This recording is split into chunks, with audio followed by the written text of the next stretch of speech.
ਸਾਡੇ ਆਲ ਦੁਆਲੇ ਵੇਖ, ਬੜੇ ਪੁਰਾਣੇ ਜਾਲੇ ਵੇਖ। ਸਾਡੇ ਆਲ ਦੁਆਲੇ ਵੇਖ, ਬੜੇ ਪੁਰਾਣੇ ਜਾਲੇ ਵੇਖ। ਪੈਰਾਂ ਵਿੱਚ ਜ਼ੰਜੀਰਾਂ ਤੱਕ, ਬੁੱਲਾਂ ਤੇ ਤਾਲੇ ਵੇਖ।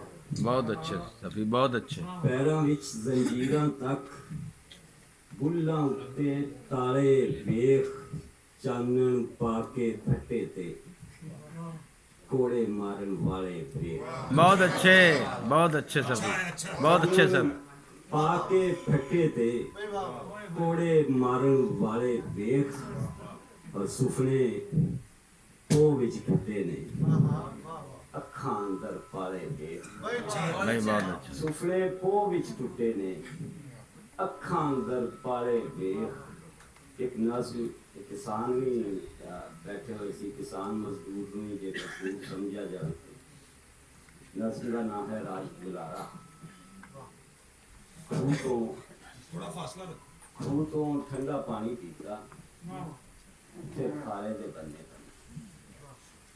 ਖੂਹ ਤੋਂ ਠੰਡਾ ਪਾਣੀ ਪੀਤਾ, ਫਿਰ ਖਾਰੇ ਦੇ ਬੰਨੇ ਬੰਨੇ। ਦੋਵਾਂ ਪਾਸੇ ਨਿਸਰੀਆਂ ਕਣਕਾਂ, ਸਾਹਮਣੇ ਬਾਗ ਦੇ ਗੱਭਰੂ ਬੂਟੇ।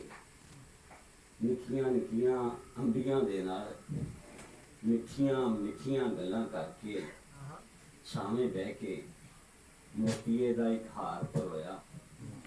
ਹਾਰ ਪਰੋਇਆ ਉਸ ਰਾਣੀ ਲਈ ਜਿਹੜੀ ਸਭ ਦੀ ਰਾਜ ਦੁਲਾਰੀ।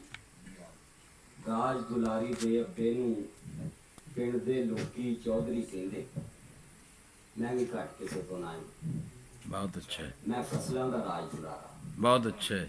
ਮੈਂ ਵੀ ਘੱਟ ਕਿਸੇ ਤੋਂ ਨਾ ਹੀ, ਮੈਂ ਫਸਲਾਂ ਦਾ ਰਾਜ ਦੁਲਾਰਾ। ਧੁੱਪੇ ਛਾਵੇਂ ਹਲ ਚਲਾਵਾਂ, ਰਾਤ ਨੂੰ ਉੱਠ ਉੱਠ ਪਾਣੀ ਲਾਵਾਂ।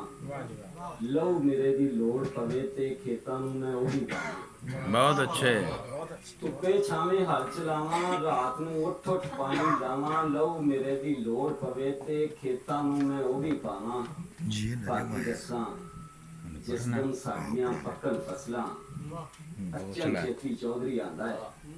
ਸਾਰੇ ਹੀ ਦਾਣੇ ਚੁਗ ਜਾਂਦਾ ਹੈ। ਕਾਹਦਾ ਨਾਮ ਹੈ ਰਾਜ ਦੁਲਾਰਾ, ਮੈਂ ਵਿਚਾਰਾ ਇੱਕ ਮਜ਼ਾਰਾ। बहुत अच्छे सफी, बहुत अच्छे। ਦੋਸਤ ਜਾਂਦਿਆਂ ਜਾਂਦਿਆਂ ਜਿਹੜਾ ਮੇਰਾ ਲੋਗੋ ਬਣ ਗਿਆ ਤੇ ਚੱਲਿਆ। ਜੀ ਨੂੰ ਜੀ ਹੁੰਦੀ, ਹੋਰ ਮੁਹੱਬਤ ਕੀ ਹੁੰਦੀ। ਤੇਰਾ ਮੁਖੜਾ ਵੇਖ ਕੇ ਸੋਚਾਂ, ਐਸੀ ਸੂਰਤ ਵੀ ਹੁੰਦੀ ਹੈ। बहुत अच्छे सफी।